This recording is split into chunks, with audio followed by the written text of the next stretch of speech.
going on? I'm Brian. We have Aces. And who are we, Aces? We are worth the download. What are we doing today, Aces? So we're going to be reviewing Kid Cudi's new album, Passion, Pain, and Demon Slayin. I'm sorry, man. I know, I can't keep a straight face when I say that title either. Yeah. But so let's start talking about the actual album art, the album cover. Mm-hmm. Yeah. No. Don't dig it. Don't dig it? No, the reason why, because he, like, the color purple, like, I mean, it's kind of weird. I think it kind of seems like he's on, you know? And like, you know, he's shirtless. Like, I don't know. He's not in the greatest shape. I mean, he looks okay, but why? No? Yeah, I don't know. I guess it was just what he was going for. Now, I don't know if it's purple. I think it's fuchsia. I think that's a term. What, like, someone give him a degree in fashion right now. So, you know, okay, so let's go into this album a little bit. So it was a long album. Just get started, right? It was 18 tracks long, but that's not, you know, uncommon for Kid Cudi, right? Most of his albums are really long. He likes to either do double albums or like 18, 19 tracks. So it's definitely like a Kid Cudi thing. So, and the sound was very representative of that, right? It was a Kid Cudi album. To be honest, I hadn't really listened to like a full Kid Cudi album, I think, since it's probably 2010 album, right? Back when he was, I guess, just jumping on when he got launched when he was collabing with David Guetta, you know, for that one track, and so it's been a few years, so I was expecting to see maybe some development in some of the sound, but it sounded very similar to me. Like that album versus this album was like, about the same level, not too much change in that sound.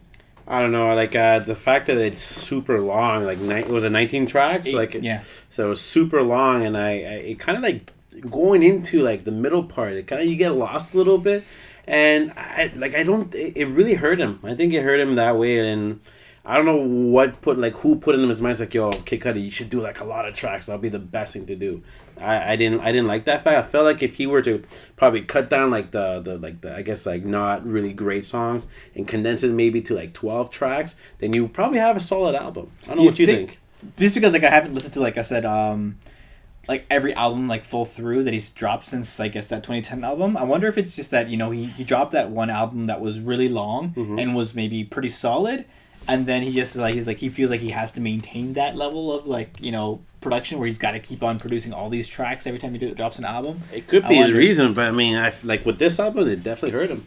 Yeah, like I felt definitely that. Like I felt like at the beginning of the album, I felt myself like, you know, I was starting to dig the album a little bit, but then halfway through, or like in the middle part, I guess you could say, I definitely kind of drowned out a little bit. And I think there isn't much variety in the tracks either. It's not like one track like jumps out at you or anything. It's like they're all just very similar, and they're all very bottom heavy. Oh yes, right. There's like so much bass in a lot of these tracks. So much bass, and then I you know, getting talking about the low end stuff, right? To me, when I hear a lot of bass, or like, you know, to a point where, you know, when you put so high volume it gets distorted, it kind of masks a little bit of like the errors. I don't really want to say errors, but like kind of masks the things that are like non-tuned, or I guess that's how you defined it, right? Yeah.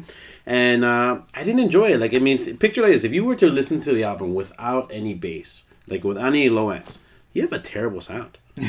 You really do. I think, you actually, it comes out in a couple of the tracks where you know, it's funny because they use a lot of vocal effects, right? A lot of autotune and a lot of other vocal effects for the album. But then I swear there's some tracks when the bass drops and it's basically just Kid Cudi singing. It sounds like he's out of tune to me. Yeah. And it's just like, was that an effect? Was that purpose? Like on purpose they did that? Like, or is it just that you're hearing what it really sounds like without all that effect? I think what we got to really ask ourselves, man, we should one day like go into Kid Cudi's head and just see what the hell he's thinking. Basically. I don't know if you want to really go in there. No, probably not. All right, so let's round it down. So what do you think? How are you feeling overall for this album? Was it worth a download?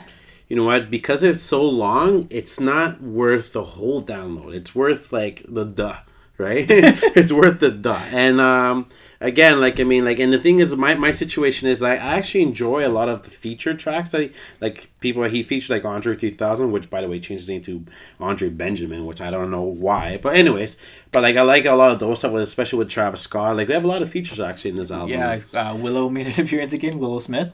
Yeah, Willow Smith, exactly. Yeah, whip my hair. Anyways, if I were to give it a rating, I would say a 3 out of 5. That would be my rating for that. Yeah, that sounds about fair. I'd probably go with about the exact same. I'd say, it's worth a listen.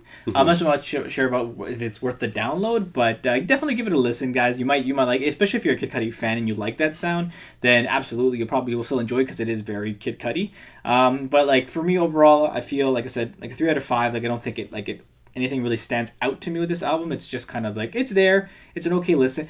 What I kind of found to represent or where my head kind of went to when I was listening to this album, I should say, it was I pictured myself being in a theater and ending credits coming through and this track's playing through and I'm just walking out. That's what I was. So now my question is, with bass or without bass? Oh, with the bass, there's gonna be surround sound and THC. So a straight walkout. Yeah, I just walked out. Just walk out. Just walked out. No expectation of there's like a secret like film in the end or like a sneak peek. No sneak peek. It was just draw the curtain. We're done. Sorry, Marvel. Sorry, DC. But I don't know. Let us know what you guys think of this album. Did you like it? Did you love it? Did you hate it? Did you find it okay? Let us know in the comments. Let us know what you guys think. Next week, though, make sure you tune in because we'll be reviewing the new 9 Inch Nails album, which is kind of exciting because Trent Reznor kind of announced that he was going to drop an album before the end of the year, like early on in the year, and fans waited and waited and waited, and now it's 2 weeks before the end of the year, and he said, "I'm dropping one for Christmas," literally, Christmas week. So it's finally here. Basically, what people are saying. Thank God.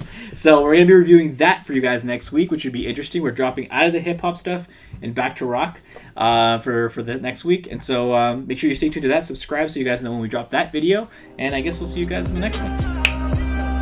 Later.